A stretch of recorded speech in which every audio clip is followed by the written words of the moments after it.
안녕하세요. 저는 정말이지 이러다가 순식간에 죽을 수도 있다는 생각을 하니 아찔하면서 무섭게 다가오더라고요. 막상 그 당시에 내 심정은 죽는 것조차도 두렵지 않을 만큼의 죽고 싶은 심정이었지만 그렇다고 한들 진짜 죽을 수도 있다고 생각하니 정말이지 너무나도 두렵고 무서운 순간이었답니다. 그때가 아마 지금으로부터 30년 전 일일 거예요. 당시에 30대 중반이었던 전 혼자서 겨울 여행을 떠났던 적이 있었어요. 당시에 결혼을 약속했던 사랑하는 사람이 배신을 하고 다른 여자와 결혼을 하는 바람에 저는 정말이지 모든 게 끝난 것처럼 죽고 싶은 심정뿐이었죠.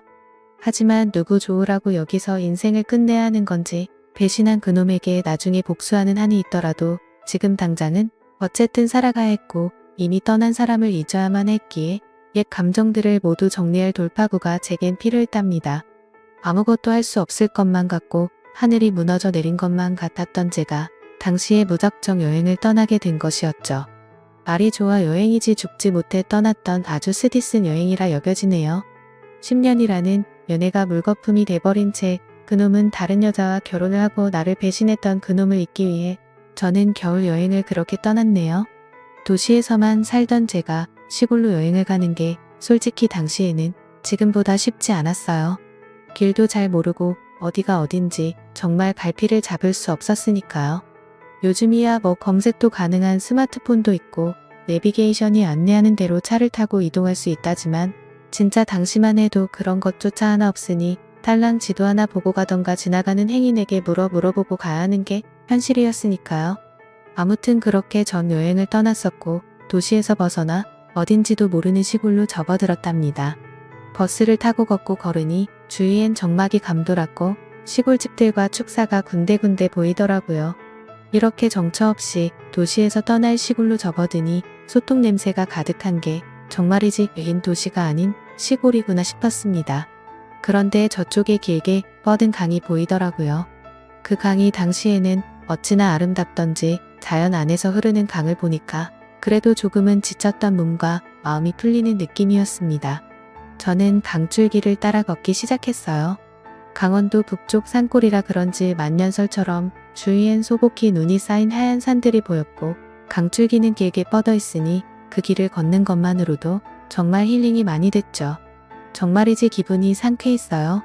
제 안에 있던 모든 절망감과 상실감 그리고 스트레스 좌절 등 이런 복잡한 감정들의 모든 기분을 한순간 송두리째 날려버릴 만큼 아름다운 자연의 모습이었죠. 저는 크게 숨을 들이키며 강길을 계속 걷고 있었는데 그때 저 멀리 사람들이 강 위에 떠 있는 것 같은 신기한 모습들이 보이더군요.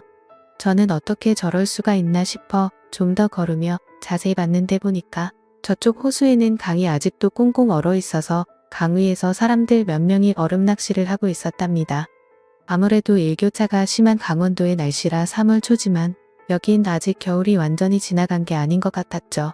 그래서 강이 아직도 얼어있는 만큼 얼음 낚시를 할 수 있던 것 같았습니다. 뭐 많지 않았지만 몇몇 사람들이 군데군데 얼음 낚시를 즐기고 있더라고요. 저는 좀 더 자세히 보기 위해 겁도 없이 얼어있는 강 위로 발걸음을 옮겼어요. 몇 걸음을 옮겼을까요? 그런데 그때 얼음 낚시를 하던 아저씨 한 명이 저보고 놀란 듯 그쪽으로 걸어오면 위험하다고 하지 뭐예요. 저는 그 말을 듣고 너무나 놀라서 어떻게 해야 하나 막 갈팡질팡하게 되었는데 그때였어요. 제가 걸어올 때만 해도 멀쩡하게만 보였던 얼어붙은 강이 갑자기 제 발 밑에서 쩍 하고 갈라지는 느낌을 받았답니다. 한 발자국 더 움직였다간 금세라도 얼음이 와르르 깨질 것만 같았죠. 저는 순간 너무 놀라서 몸이 얼어붙어 버렸고 소리를 지르며 도와달라고 말을 했답니다. 그러자 저보고 위험하다고 말했던 얼음 낚시를 즐기던 아저씨가 도와주려고 살금살금 조심스레 저에게 다가오나 싶더니 그 아저씨도 더 다가왔다간 위험하단 걸 느꼈는지 안 되겠다며 제게 오는 걸음을 멈춰 섰고 저보고 하는 말이 그쪽으로 대체 왜 간 거냐며 그쪽은 얼음이 많이 녹고 위험해서 가면 안 되는 곳인데 왜 거기에 들어간 거냐면서 이 와중에 제게 훈기를 하더라고요. 그러면서 잠깐만 기다리라며 자기가 경찰을 불러준다고 하지 뭐예요. 경찰이 오면 뭐 하겠어요? 이미 저는 얼음물에 빠지게 생겼는데 그 사이에 아마 강물에 빠져서 동사로 죽고 말겠죠? 저는 그 말에 안 된다며 지금도 거의 가라앉고 있는 것 같다며 그냥 아저씨가 빨리 좀 와서 구해달라고 하니까 그 아저씨가 하는 말이 자기도 그러고 싶은데 한 발짝만 더 움직이면 자기까지 빠질 것 같다고 하더라고요. 그렇지만 그 아저씨도 어떻게 해서든 저를 도와야겠다고 느꼈는지 잠깐 기다려보라며 저 멀리 몇몇 보이는 얼음 낚시하는 다른 사람들을 부르더라고요. 하지만 그 사람들은 든 채 만 채 낚시만 즐기는 것 같았답니다. 그때 갑자기 그 아저씨가 뭔가 아차 싶다는 듯 자기가 이럴 때가 아니라며 낚시 장비 있는 곳까지 얼음이 깨질지 모르니 자기도 이만 낚싯대 들고 철수를 해야겠다고 하지 뭐해요. 그러면서 조금만 기다리라며 낚싯대 챙겨나가서 바로 경찰을 불러준다고 저를 버리듯 뒤돌아 가버리는데 어찌나 살이 다 떨리고 야속하던지 저를 내팽개치고 도망간 것 같았어요. 그때였답니다. 금방이라도 얼음이 깨질 것만 같은 이 호수 위로 어떤 남정네가 천천히 걸어오더라고요. 당시에 완전히 패닉 상태여서 얼굴은 제대로 못 봤지만 아무튼 건장해 보이는 남정네가 제가 있는 곳으로 우회하듯 돌아 천천히 오면서 제게 소리를 지르며 정신 똑바로 차리고 아래를 보면서 얼음이 덜 녹은 곳으로 천천히 나오라고 하는데 저는 발이 움직이지 않았어요. 그러자 그 남정네는 더욱더 소리를 지르며 지금 안 움직이면 빠져 죽는다며 빨리 한 걸음이라도 떼보라고 하더라고요. 그래서 용기를 내어 한 걸음 움직였는데 다행히도 얼음은 깨지지 않았답니다. 저는 천천히 그 남정네가 말한 대로 한 걸음 한 걸음 호수 바깥쪽으로 발을 옮겼고 드디어 3발자국 정도만 움직이면 호수 바깥으로 빠져나갈 수 있었어요. 그래서 다시 발을 떼고 움직였는데 그 순간 갑자기 제가 딛고 있던 얼어붙은 호수의 얼음들이 와드득하고 깨져버렸고 급기야 저는 발 한 짝이 차디찬 호수에 빠짐과 동시에 금세 목까지 풍덩 온몸이 잠기고 말았답니다. 그런데 그 순간을 놓치지 않고서 그 남정네는 건져 올리듯 저를 바로 구해 주었어요. 저는 순간 기절을 하고 말았죠. 춥고 멍하지만 주위의 사람들의 목소리가 들리는 것 같았어요. 빨리 인공호흡을 하라는 소리 같았죠. 누군가 추위에 떨고 있는 제게 큰 점퍼를 덮어주었고 다른 누군가 또 인공호흡을 한 것 같은데 거기서 또다시 완전히 정신을 잃고 말았답니다. 그렇게 시간은 흐르고 깨어보니 어느 집 안이었어요. 부뚜막에서 연기가 솔솔 피어나는 어느 시골집 같은 느낌이었죠. 시골 할머니 댁에 온 건 마냥 방바닥이 정말 따뜻했고 두툼한 겨울이불이 저를 포근히 감싸고 있었답니다. 다행히 저는 살은 것 같았어요. 몸을 일으켜 밖으로 나와보니까 그 집 마당엔 아직 녹지 않은 흰 눈이 소복히도 쌓여 있었죠. 그때였어요. 어떤 남정네가 저보고 일어났냐며 죽을 뻔한 거 간신히 살려냈다면서 은인인 줄 알라고 말하더라고요. 그제서야 조금씩 기억이 났고 저 남정네가 나를 구해준 사람이란 걸 알게 됐답니다. 얼굴을 자세히 보니 며칠 수염을 안 잘랐는지 얼굴에는 덥수룩하게 수염이 나 있었고 몸은 마치 임꺽정처럼 정말 건장하더라고요. 나이는 얼핏 보아하니 한 50살 정도 된 것 같은데 뭐 이런 데서 혼자 살다 보면 더 들어 보일 수 있으니 그것도 확실하진 않았답니다. 그 순간 자꾸만 뭔가 허전하면서도 뭔가 잘못된 것 같다는 생각이 드는 거예요. 그래서 잠시 제 몸을 이리저리 살펴봤는데 아니 글쎄 내가 입고 있었던 옷은 온데간데 없고 남정네들이나 입을 법한 큼지막한 바지에 달지고 바래진 거적대기 같은 윗옷을 제가 입고 있지 않겠어요? 저는 순간 놀라 제가 입던 옷은 어디 가고 이 옷들은 대체 뭐냐고 물어보니 그 옷 호수에 빠져서 말리고 있는 중이라며 대래 저보고 옷 갈아입히느라고 죽는 줄 알았다고 하더라고요. 아니 그럼 뭐야? 내가 기절한 사이 옷을 갈아입혔다는 건지 뭔가 기분이 찜찜하고 이상하고 불쾌했죠. 그래서 저는 언성을 높이며 아저씨가 뭔데 왜 생판 모르는 남의 옷을 갈아입히냐고 따지듯 말하니 그럼 얼어 죽으라고 놔두냐며 엉동설 안에 간신히 물에 빠져 죽을 뻔한 거 살려냈더니 지금 보따리 내놓으라는 거냐면서 살짝 언짢은 듯 언성을 높이지 뭐해요. 그렇게 말하니 좀 당황스럽고 무서워서 한 걸음 물러나 아무 말도 못하고 있으니 그 아저씨는 제게 어차피 인공호흡도 한마당에 옷 갈아입히는 것쯤이야 어떠냐고 말하는데 저는 그 말을 듣는 순간 어질어질한 게 다시 기절할 것만 같았답니다. 저렇게 우락부락하고 수염이 가득한 남정네에게 인공호흡을 받았다니 정말이지 충격 그 자체였어요.